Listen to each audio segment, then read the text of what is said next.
어느덧 새해를 시작한 지 이제 6주가 지났습니다. 그리고 이제 다음 주면 우리가 설날을 맞이하면서 새 계획들을 다시 한번 점검하는 시간이 될 거라고 기대하고 있습니다.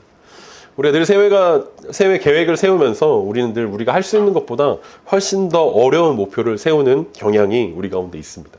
그래서 사실은 매 계획을 세우지만 매 비슷하고 반복되는 계획들이 우리 가운데 많이 있다는 것입니다. 왜냐하면 우리가 많은 계획들을 세우지만 그거의 반만 이루어져도 참 좋겠다라는 생각들 때문에 우리는 오히려 목표를 더 높게 세우고 목표를 달성하는 기쁨보다는 높이 세운 목표에 만족감을 누리는 경우들이 종종 우리 가운데 있습니다. 그래서 요즘 사람들은 그 새해 계획 가운데 하나가 뭐냐라고 이야기할 때 갓생을 사는 것입니다 라고 이야기합니다. 부지런하고 생산적인 삶을 이제 뜻하는 갓생이란 단어가 요즘 많은 사람들이 쓰고 있는데, 그래서 뭐 어떤 삶이냐라고 했을 때 미라클 모닝, 그래서 아침 일찍 일어나서 운동을 하고 자기 개발을 하고 재테크를 하고 독서를 하는 뭐 이런 계획을 세우고 실천하는 그런 삶들을 갓생이라고 부릅니다.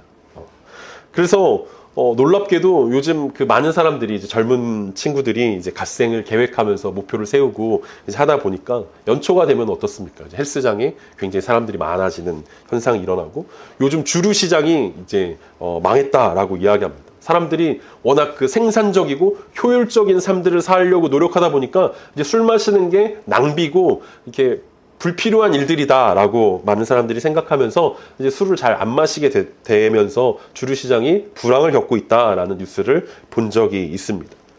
그런데 이렇게 훌륭한 이 갓생이라는 단어 뒤에는 사실 어떤 마음들이 들어있냐면, 다른 사람보다 뒤처질까 두려워하는 마음들 때문에 사람들이 그런 삶들을 선택하고 자신을 푸시하는 경향들이 우리 가운데 많이 있다는 것입니다. 그런 그 뒤처져 간다라는 것들을 극복하려면, 누군가보다 앞서 간다라는 것들을, 그 욕구를 표현하기 위해서 많은 사람들이 생각보다 더 높은 목표를 세우고 그것들을 위해서 달려가고 있다라는 거죠. 그래서 운동을 하고 사진을 찍어서 오운완 해가지고 이제 올려놓으면, 아, 나는 이런 삶을 살고 있다. 난 낭비하지 않고 나를 위해서 더 투자하고 애쓰고 있다. 뭐 이런 것들이라는 거죠. 근데 그것이 진짜 기뻐서 하는 일들이 아니라 누군가를 위해서 보여주기 위해서라면 그 속에서 우리가 진짜 행복을 찾을 수 있을까라는 의문이 들기도 합니다.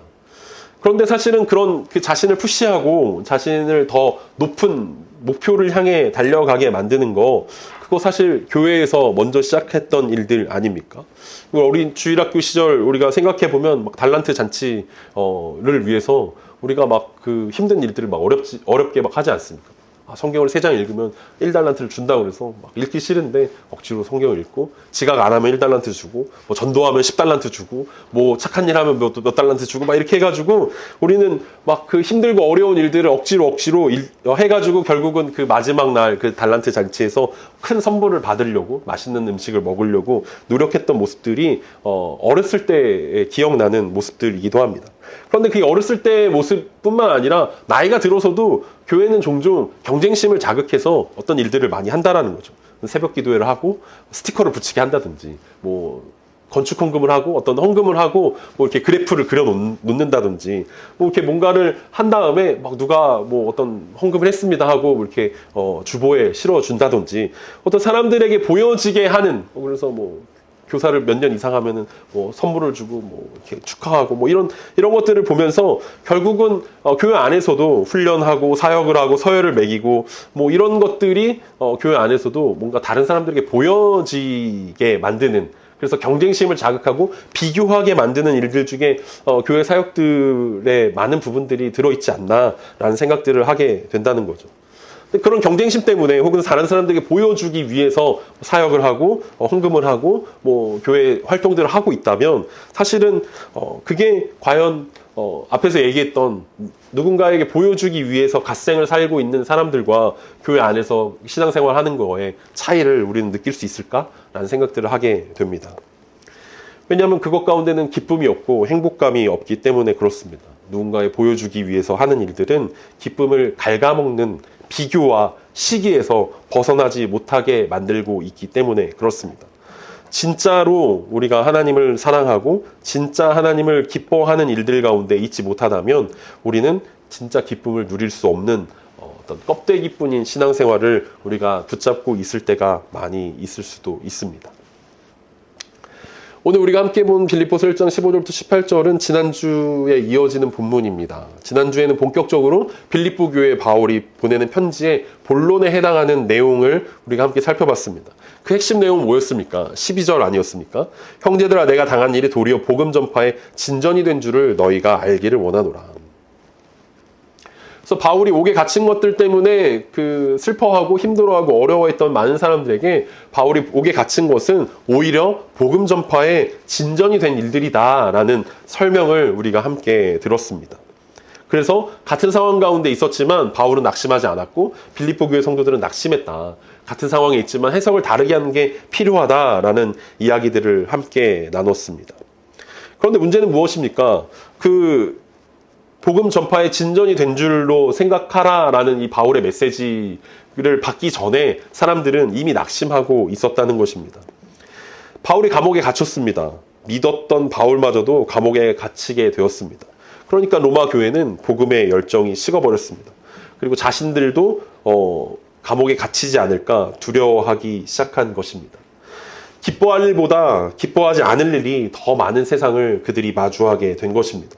그 속에서 바울은 자신이 기뻐한다라고 이야기하고 하나님 우리에게 기뻐할 것을 명령하고 있습니다.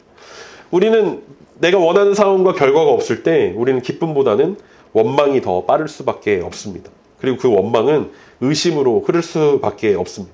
당장에 옥에 갇힌 바울 그리고 그 주변에 있던 사람들은 이런 상황을 마주하면서 과연 하나님은 우리를 사랑하시는가에 대한 의문이 들기 시작했습니다. 그거보다 더 깊게 시험에 빠지는 사람들은 어떤 상황 가운데 있냐면 내가 원하지 않는 상황과 어려움들을 맞이한다면 내가 원하지 않은 큰 질병에 걸리게 된다면 혹은 가장 가까운 사람들과 이별하게 된다면 우리는 하나님을 향하여 원망할 때가 많이 있습니다. 하나님 날 더 이상 사랑하지 않는 것 같아 라는 의구심이 들 때가 있습니다. 그리고 그거보다 더 깊게 들어가면 하나님이 살아계시지 않는 것 같아. 하나님이 계시지 않는 것 같아. 하나님이 계시다면 어떻게 이 세상 가운데 이런 일들이 일어날 수 있어?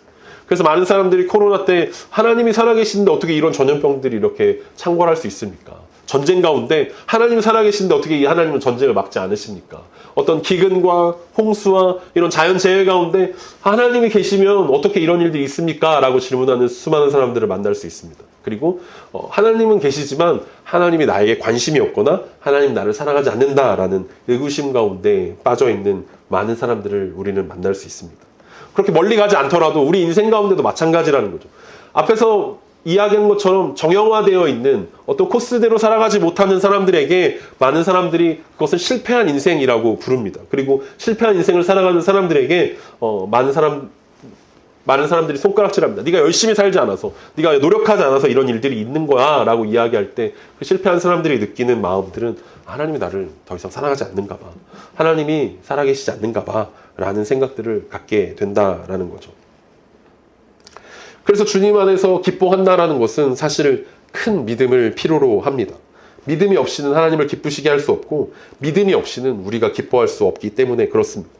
어떤 상황과 환경 속에서도 우리가 잊지 말아야 할 성경 구절이 있다면 그것은 오늘 예배 가운데 하나님께서 우리를 초청하시면서 말씀하셨던 로마서 8장 32절입니다. 여러분들이 어떤 상황 가운데 있든지 어떤 환경 가운데 있든지 어떤 마음 가운데 있든지 여러분들이 절대로 놓치지 말아야 하고 절대로 기억해야 할 말씀은 바로 로마서 8장 32절입니다. 함께 읽겠습니다. 자기 아들을 아끼지 아니하시고 우리 모든 사람을 위하여 내주시니가 어찌 그 아들과 함께 모든 것을 우리에게 주시지 아니하겠느냐. 자기 아들을 아끼지 아니하시고 우리에게 주시니까 모든 것을 우리에게 주실 것입니다. 이 믿음을 잃지 않는다면 우리는 어떤 상황에서도 기뻐하고 또 기뻐할 수 있습니다. 바울은 이 사실을 알고 있었기 때문에 감옥 가운데 있지만 주눅들지 않을 수 있었고 빌립보 교회 성도들은 이 말씀을 잃어버렸기 때문에 그들의 마음 가운데 기쁨이 사라지는 힘든 상황들을 겪을 수밖에 없었습니다. 자기 아들을 아끼지 않고 우리에게 주신 그 하나님께서 우리와 늘 함께하고 계시고 모든 것을 우리에게 주신다는 것은 우리가 실패의 현장 가운데 있을 때도 하나님은 그 사랑으로 우리를 사랑한다라는 말씀일 것입니다. 우리가 계획하지 않은 상황을 마주할 때에도 하나님은 그 사랑으로 우리를 사랑하신다라는 말씀일 것입니다. 내가 목표한 것을 이루지 못할 때에도 성공적인 삶이라고 불리지 못하는 삶을 살 때에도 사람들이 손가락질은 하는 그 삶을 살 때에도 하나님은 자기 아들을 아끼지 아니하시고 우리에게 주셨기 때문에 이 모든 것들을 우리에게 주실 것입니다. 바울이 붙잡았던 그 사실들을 빌립보 성도들이 같이 붙잡길 원했고, 그리고 로마에 있는 성도들이 그것들을 붙잡길 원했습니다. 그래서 오늘은 이 말씀을 가지고, 오늘 빌립보서 1장 15절에서 18절까지 말씀을 가지고 바울은 어떻게 이렇게 기뻐할 수 있었는가, 바울은 어떻게 기뻐하고 또 기뻐하겠다고 고백할 수 있었는가, 그 기쁨의 비결들을 함께 배워가는 말씀이었으면 좋겠습니다. 오늘 본문은 특별하게 이 두 부류의 전도자들이 어떤 이들이라는 이름으로 등장하고 있습니다. 그리고 그 두 부류의 전도자들을 계속해서 비교하는 단어들을 사용하고 있습니다. 그러니까 여러분들이 말씀을 보면서 그 말씀들을 그 단어들을 잘 비교하면서 따라오실 수 있었으면 좋겠습니다. 먼저 오늘 본문 15절입니다. 어떤 이들은 투기와 분쟁으로, 어떤 이들은 착한 뜻으로 그리스도를 전파하나니. 바울이 감옥에서도 복음을 전하는 시간을 가졌습니다. 그러면서 놀라운 일들이 일어났는데 다시 로마 성도들 가운데 복음의 열정이 타오르기 시작한 것입니다. 처음 바울이 감옥에 갇혔을 때는 로마 성도들이 다 주눅이 들었습니다. 이러다가 우리도 잡혀가는 게 아니야? 이러다가 우리도 바울처럼 감옥에 갇히는 거 아니야? 이러다 황제가 우리를 핍박하는 거 아니야? 점점 더 위축되고 점점 더 소극적으로 자신들의 신앙이 작아지고 있는, 그들 안에 기쁨이 사라지고 있는 때에 바울이 그 감옥 안에서도 담대하게 복음을 전하고 있다라는 그 사실들이 로마 교회 성도들의 마음들을 깨우기 시작했습니다. 그래서 그들이 다시금 복음의 열정으로 타오르기 시작했던 것입니다. 그래서 지난주에 살펴본 것처럼 바울이 감옥에 갇힌 상황에서도 굴하지 않고 오히려 복음 전도의 기회로 삼았기 때문에 그리스도인들이 힘을 얻었고 위로를 받았고 도전이 된 상황들이었습니다. 좌우의 간수들이 쇠사슬로 바울을 묶고 있음에도 불구하고 바울은 그 간수들에게 복음을 전하는 것들을 주저하지 않았습니다. 바울은 자신의 집에 찾아오는 많은 사람들을 만나면서 그들 가운데 그리스도의 사랑을 전하는데 주저하지 않았다라는 것입니다. 그런데 그 복음의 열정이 다시 살아나면서 복음을 전하기 시작한 사람들이 두 부류가 있었다라고 바울이 이야기합니다. 그리스도를 전파하는 마음의 동기가 달랐다라는 것입니다. 어떤 사람들은 투기와 분쟁으로 그리스도를 전파했고 어떤 이들은 착한 뜻으로 그리스도를 전파했다라고 이야기합니다. 여기서 바울이 언급한 투기라는 것은 다른 사람이 잘 되는 것을 보고 마음에 생기는 시기와 질투입니다. 이것은 하나님을 바라보는 마음이 아니라 사람을 비교하는 마음입니다. 그리스도를 전파하지만 여전히 자기 중심적인 그 마음을 바울은 투기라고 이야기했습니다. 우리가 성경 공부를 통해서 살펴봤던 고린도전서 3장에서 뭘 이야기했냐면 그들은 육신에 속한 그리스도인들이라고 이야기합니다. 그러니까 여전히 복음을 전하고 있지만 여전히 성숙하지 못한 모습들을 보이고 있다라는 거죠. 그래서 그들은 자신들의 마음에 드는 대로, 자신의 뜻대로 열심히 복음을 전했습니다. 그리스도를 전파하지만 여전히 자기 중심적인 삶을 벗어나지 못한 삶이었다라고 이야기합니다. 반대로 어떤 이들은 착한 뜻으로 그리스도를 전파했다라고 이야기합니다. 이 말은 하나님을 기쁘시게 하려는 마음의 동기를 가지고 있었다는 것입니다. 자기를 드러내는 뜻이 아니라 하나님을 기쁘시게 하려는 뜻이었습니다. 우리가 계속 주님 안에서 기뻐하기 위해서 우리 가운데 필요한 것이 있다면 우리의 마음의 동기를 살피는 일들이어야 합니다. 그러니까 바울이 보기에도 어떤 사람들은 투기하는 마음으로 복음을 전하고 있고 어떤 사람은 하나님을 기쁘시게 하려는 마음으로 복음을 전하고 있다라는 것이 보였던 것처럼 우리의 삶 가운데서도 마찬가지로 우리가 계속해서 어떤 일들을 결정하고 진행하면서 살아가면서 과연 우리는 어떤 마음의 동기를 가지고 살아가고 있는가라는 것을 계속해서 살펴야 한다는 것입니다. 우리는 속임수와 처세에 능하기 때문에 이런 마음의 동기들을 잘 숨깁니다. 이 로마에서 복음을 전했던 사람들은 아직 처세에 능하지 않았던 것 같습니다. 바울이 그래서 보기에도 이 사람들은 시기 때문에 하는 거네, 질투 때문에 하는 거네, 비교 때문에 하는 거네, 눈에 뻔히 보이겠지만 우리는 그 정도의 실력을 가지고 있지 않습니다. 우리는 더 뛰어난 실력을 가지고 있기 때문에 내 마음의 동기를 나마저도 속일 수 있는 그 지경에 이르렀습니다. 그런데 중요한 것은 말씀 앞에서 우리의 동기를 잘 살펴봐야 한다는 거죠. 왜냐하면 기쁨이라는 열매가 없다면 그것은 마음의 동기가 잘못되었기 때문이라고 바울이 이야기하고 있기 때문에 그렇습니다. 우리가 신앙생활을 하면서 어떤 시기하고 질투하는 일들이 자연스럽게 우리 가운데 다가올 수 있습니다. 누군가가 인정을 받고 누군가가 사람들에게 박수를 받고 누군가가 칭찬을 받으면 저 사람 대단하네 라는 마음이 들면서 동시에 왜 나는 저렇게 못할까 라는 그 비교 의식들이 우리 가운데 들어올 때가 있습니다. 사실 우리 인생의 전체를 살펴보면 참 비교한다는 것이 우리 가운데 참 흔하지 않습니까? 우리는 어렸을 때부터 학교를 다니면서 등수를 매기는 일들에 익숙해져 있습니다. 1등부터 꼴등까지를 정해놓고 너 몇 등이야?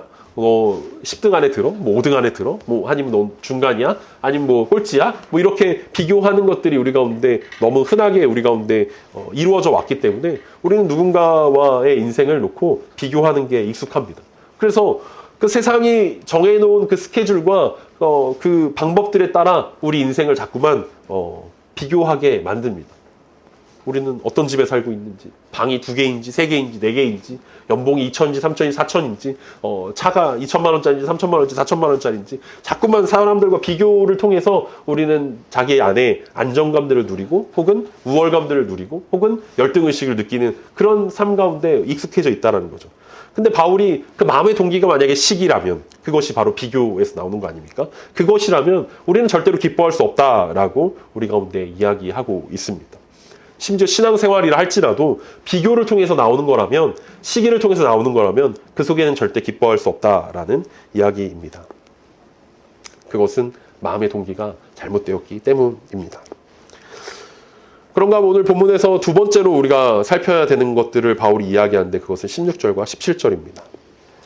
이들은 내가 복음을 변증하기 위하여 세우심을 받은 줄 알고 사랑으로 하나 그들은 나의 매임에 괴로움을 더하게 할 줄로 생각하여 순수하지 못하게 다툼으로 그리스도를 전파하느니라. 본격적으로 바울은 이들과 그들로 수식하고 있습니다. 어떤 이들이라고 15절에서 이야기했는데 그 어떤 이들이 이들이라는 사람과 그들이라는 사람이 있습니다 라고 이야기합니다. 그 마음의 동기가 정말 순수했다면, 그 마음이 정말 그리스도 때문이었다면 그들은 이들이라고 불릴 수 있는 사람이었습니다. 그런데 그 마음의 동기가 시기와 질투와 분쟁 때문이었다면 그들이라는 단어로 부르고 있습니다. 바울이 감옥에 갇힌 이후에 복음을 전하는 사람들을 이제 이들과 그들로 나누고 있다는 것입니다. 마음에 기쁨이 있는 이들과 마음에 기쁨이 없는 그들을 통해서 우리가 두 번째로 살펴봐야 하는 것은 관계의 문제입니다. 바울이 이들이라고 부른 사람들은 바울이 복음을 변증하기 위해 사도로 부르심을 받았다라는 것들을 인정하는 사람들이었습니다. 그리고 바울을 사랑하기 때문에 복음을 전한다라고 이야기하는 사람들이었습니다. 물론 우리가 지난주에도 살펴봤지만 그리스도의 사랑과 바울을 향한 사랑 그 두 가지가 함께 연합되어져 있기 때문에 우리가 무언가를 나누는 것은 어렵지만 중요한 것은 그 관계가 사랑에 근거하고 있다라는 거죠. 그러니까 우리의 마음의 동기가 하나님이 보시기에 하나님을 기쁘시게 하는 것들이라면 그 마음은 관계 안에서 사랑으로 나타난다라고 이야기합니다. 그러니까 이 사랑은 감정을 단순히 이야기하는 것이 아니라 상대방의 유익을 구하는 태도일 것입니다. 그러니까 동기가 태도로 나타난다는 거죠. 자기 경쟁이 아니라 형제를 세우려는 그 마음으로 표현될 수밖에 없는 것이 바울이 오늘 기뻐할 수밖에 없는 이유로 이야기합니다. 그런데 바울이 그들이라고 부른 이들은 관계 안에 다툼이 있다라고 설명합니다. 단순히 의견 차이가 아니라 자기 자리를 확보하기 위한 경쟁을 뜻하고 있습니다. 우리 지난 금요기도회 때 살펴봤던 것처럼 제자들은 예수님이 십자가에 달리시는 잡혀가시기 바로 직전까지 누가 크냐를 놓고 다투는 사람들이었습니다. 그들 안에는 관계 안에 다툼이 있었습니다. 자기 자리를 확보하기 위한 경쟁을 하고 있었습니다. 마음속의 시기가 공동체 안에서는 다툼이라는 모습으로 드러나고 있습니다. 그들은 바울이 옥에 갇힌 지금이 아주 절호의 기회라고 생각했습니다. 바울은 저주를 받아서 옥에 갇힌 것이고 자신들은 하나님의 축복을 받아서 자유롭게 복음을 전한다라고 주장했습니다. 고린도 교회에서 바울은 설교가 약하다라는 평가를 받았고 바울의 사도성부터 시작해서 모든 것을 헐뜯는 사람들이 그 주변에 많이 있었습니다. 그러면서 자신들이 누렸던 것은 바울보다 높은 사람이다. 우리가 바울보다 인정받는 사람이다. 혹은 바울을 사랑했던 사람들의 그 마음들을 자신들이 가져올 수 있다라는 생각들을 했던 사람들이었습니다. 그들이 비단 바울을 향해서만 그런 시기심과 질투심을 드러냈겠습니까? 아마 서로 안에서도 바울을 잡기 위해서 지금 잠깐 연합하고 있지만 얼마 지나지 않아서 이 동맹은 깨질 수밖에 없는 관계였을 것입니다. 마음속에 기쁨이 없었기 때문에, 마음속에 동기가 잘못됐기 때문에 결국은 관계 안에서 드러나는 것들은 사랑이냐 분쟁이냐, 사랑이냐 다툼이냐의 두 가지의 모습으로 나타날 수밖에 없었다라는 것을 우리는 볼 수 있습니다. 마지막 오늘 보면 세 번째로 살펴봐야 되는 것이 있습니다. 그것은 18절입니다. 그러면 무엇이냐? 거칠애로 하나 참으로 하나 무슨 방도로 하든지 전파되는 것은 그리스도니 이로써 나는 기뻐하고 또한 기뻐하리라. 이들과 그들을 나누는 것 중에 하나는 뭐냐면 참으로 하냐 거칠애로 하냐라는 이 단어로 바울은 표현하고 있습니다. 복음 전하는 게 거칠애로 하는 것인가 아니면 참으로 하는 것인가. 그러니까 표현이 종교적인 처세인가 위장인가 진실한가 라는 질문이 우리 가운데 필요하다라는 거죠. 마침내 바울은 그들의 사역을 거칠애라고 표현합니다. 겉으로 내세우는 명분이 있었지만 사실은 실제적인 것들은 아니었다라는 거죠. 복음을 전하는 것처럼 보였지만 실제로는 자기 이름을 세우려는 가면이라는 뜻으로 바울이 거칠애라고 표현했습니다. 그래서 바울은 이들의 사역은 참되다라고 말합니다. 그들의 사역은 거칠애였지만 이들의 사역은 참되다라고 이야기하는 거죠. 겉으로만 복음을 전하는 것이 아니라 속에서도 진짜 그리스도를 높이려고 했던 사람들이 있었다. 그리고 그들 때문에 바울이 도전을 받았고 힘이 난다라는 이야기를 하고 있습니다. 이 말들을 통해서 우리는 우리의 신앙을, 우리의 삶들을 점검해 볼 수 있는 세 가지 질문들을 던져볼 수 있었습니다. 우리의 마음의 동기가 과연 선한가?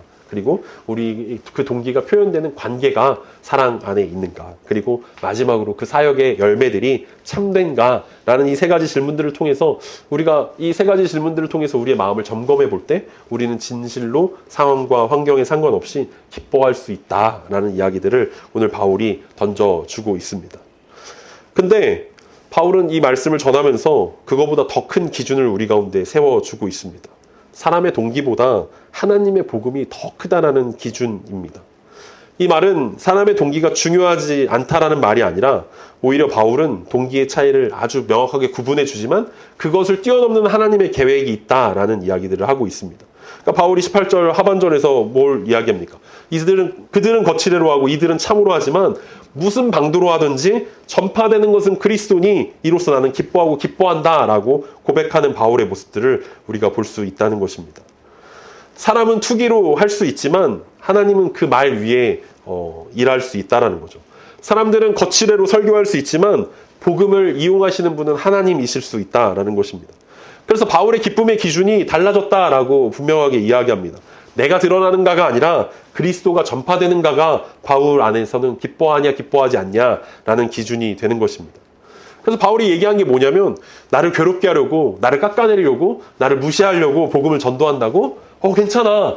나는 누가 나를 업신 여기든지 내가 아무것도 아니라고 이야기하든지 난 전혀 상관없어. 수단이 어떻든 동기가 어떻든 결과적으로 그리스도만 전파된다면 난 진짜 아무것도 괜찮아 라고 고백하고 있는 것입니다. 그러니까 바울은 지금 자신이라는 자아를 복음 뒤로 완전히 숨기고 있는 모습들을 우리 가운데 보여주고 있습니다. 오늘 말씀을 통해서 바울은 우리 가운데 어떤 기쁨이 환경이나 타인의 태도에 좌우되는 것이 아니다라는 것을 계속해서 우리 가운데 설명하고 있습니다. 왜냐하면 바울의 목표했던 행복이 예수님처럼 유명해지는 것에 있었다면 그는 행복할 수 없는 사람이었고 기뻐할 수 없는 사람이었을 것입니다. 그런데 바울에게 있어서 행복은, 바울에게 있어서 기쁨은 예수님이 유명해지는 데 있었습니다. 세상에서 갓생을 살아간다라고 이야기하는 사람들은 자신들이 주인공이 되어서 사람들에게 주목을 받아야 기뻐할 수 있지만 바울은 예수님이 주인공이 되어서 예수님이 높아질 때, 예수님이 유명해질 때, 예수님의 복음이 전파되어질 때 기뻐한다라고 고백하고 있는 것입니다. 세례 요한이 고백했던 것처럼 그는 흥하여야겠고 나는 쇠하여야 하리라 라는 그 고백이 바울의 고백이기도 했다는 것입니다.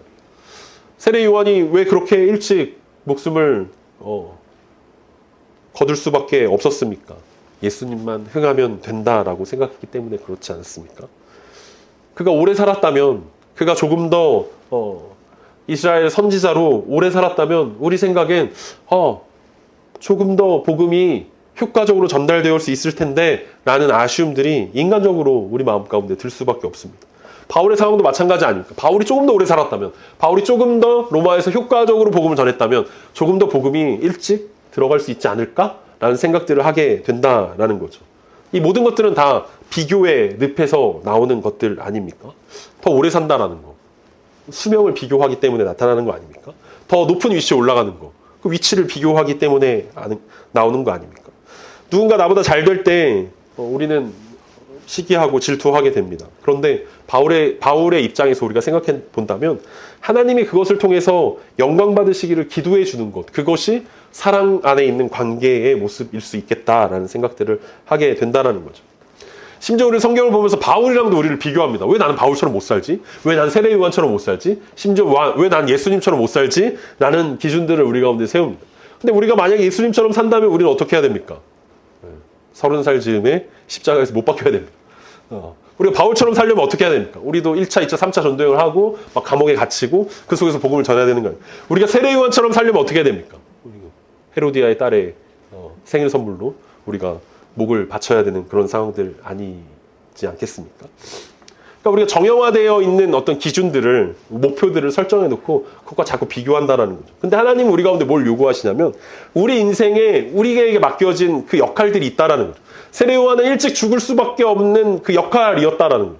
그 예수 그리스도의 그 드라마 안에서 세례 요한의 역할은 거기까지였습니다. 그리고 바울의 역할은 그 전도 여행을 통해서 이곳저곳 전도하면서 예수님을 전하는 역할이었겠죠. 가룟 유다의 역할은 마지막 식사 자리에서 예수님을 배신하는 역할이었습니다. 그리고 우리는 우리에게 주어진 그 역할을 살아가면 되는 것입니다.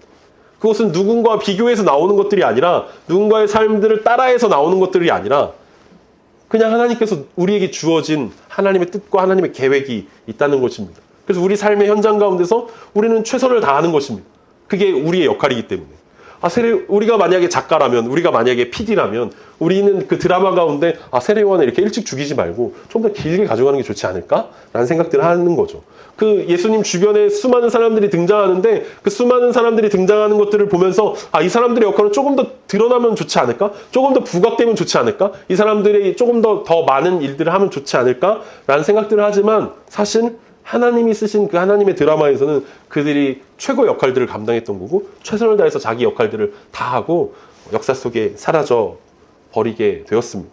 왜냐하면 자신들은 주인공이 아니라는 사실들을 그들이 너무나 잘 깨달아 있기 때문에 그랬습니다. 오늘 바울을 보면서 우리 삶 가운데 우리가 주인공이 아니구나를 다시 한번 고백해 볼 수 있었으면 좋겠습니다. 우리가 주인공이 되려고 할 때 우리는 질투하고 시기하고 비교하게 됩니다. 그런데 우리가 조연이라는 사실들을 우리가 인정한다면 바울처럼 내 이름은, 내 명성은 땅에 떨어져도 괜찮아. 누군가가 나를 업신여겨도 괜찮아. 아무것도 중요하지 않아. 예수님만 높아진다면 이라고 꿈꾸고 있었다면, 그것 때문에 바울이 기뻐할 수 있었다면 우리 인생 가운데도 마찬가지일 것입니다. 무엇보다 자꾸만 우리의 기쁨을 사라지게 만드는 마음의 동기를 우리는 점검해 봐야 할 것입니다. 내가 주인공이 되고 싶어 하는 마음들, 인정받으려고 하는 그 마음들을 우리는 점검하면서 하나님 앞에서 다시금 주님만이 영광 받으셔야 됩니다. 주님만이 주인공이셔야 합니다. 바울은 오늘 본문에서 단어들을 나열하면서 의도적으로 두 묶음으로 표현하고 있습니다. 부정적인 동기의 묶음, 우리가 살펴봤던 것처럼 투기, 마음의 문제 아니었습니까? 분쟁이라는 관계의 문제 아니었습니까? 거칠애라는 신앙의 문제를 지적하고 있지 않습니까? 속에는 시기가 있는데 겉에는 복음을 들고 있는 그 모습들을 우리 바울은 지적하면서 이야기했습니다. 반대로 바울이 이야기했던 참된 사람들의 모습들은 무엇입니까? 그들의 동기는 착한 뜻이었습니다. 마음의 방향이 하나님을 기쁘시게 하는 데 있었다는 거죠. 관계의 방식이 사랑이었습니다.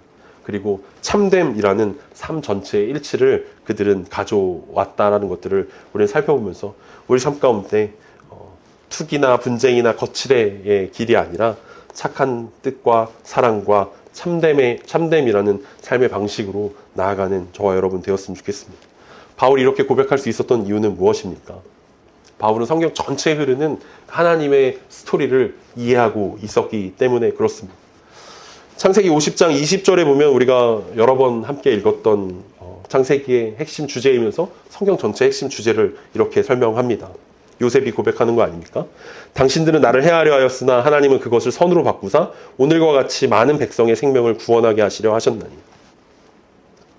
요셉이 형들의 시기 때문에, 형들의 질투 때문에 애굽으로 팔려가게 됐고 애굽에서 종살이를 하게 됐고 노예가 됐고 힘든 상황들을 겪었지만 그 사람들의 모든 잘못된 마음의 동기 때문에 어려움들을 겪었지만 결국 하나님은 그것을 선으로 바꿨다라고 이야기합니다. 그래서 그것을 통해서 이스라엘 백성들을 구원했다라고 고백하고 있습니다.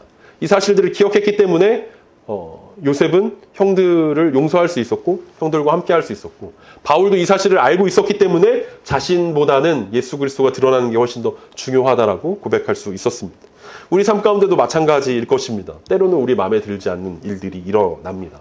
그리고 실패할 때도 너무나 많이 있습니다. 좌절할 때도 있습니다. 그런데 하나님이 모든 것들을 선으로 바꾸시는 분이라는 사실들을 바울은 알고 있었다라는 거죠. 그리고 그것을 붙들고 있었다라는 것입니다. 우리 인생의 문제와 어려움들 가운데서도 우리가 기뻐하지 못하게 우리의 삶들을 가로막는 수많은 문제들 가운데서도 우리가 그럼에도 기뻐할 수 있는 것은 이 모든 것들을 하나님은 선으로 바꾸시는 분이라는 것입니다. 자신들의 시기 때문에, 질투 때문에 복음을 전파하는 그 사람들의 마음까지도 하나님은 이용하셔서 그리스도가 전파되게 했다면, 가룟 유다가 조금이라도 돈을 벌고 싶어서, 조금이라도 편하게 살아보고 싶어서 예수님을 팔아넘긴 것 때문에 예수님이 십자가를 지게 되시고 그것 때문에 인류 가운데 구원이 임하게 된 것이라면, 우리 삶 가운데 다가오는 수많은 어려움들과 환난들도 마찬가지일 것입니다. 이 모든 것이 하나님이 선을 이루는 도구가 될 것입니다. 그리고 그러하기 때문에 우리는 어떤 환난과 어려움 가운데서도 여전히 기뻐할 수 있습니다. 왜냐하면 하나님의 드라마는 예수 그리스도가 주인공이고 우리는 그 드라마의 조연으로서 최선을 다하면 그것으로 하나님께서 영광 받으시기 때문에 그렇습니다. 우리의 마음을 동기를 살피고 우리의 관계의 표현들을 살피고 우리의 삶과 신앙이 일치되는가를 살피면서 이번 한 주도 우리의 기쁨이 사라지지 않도록 주님으로만 기뻐할 수 있는 저 여러분 되기를 간절히 소망합니다.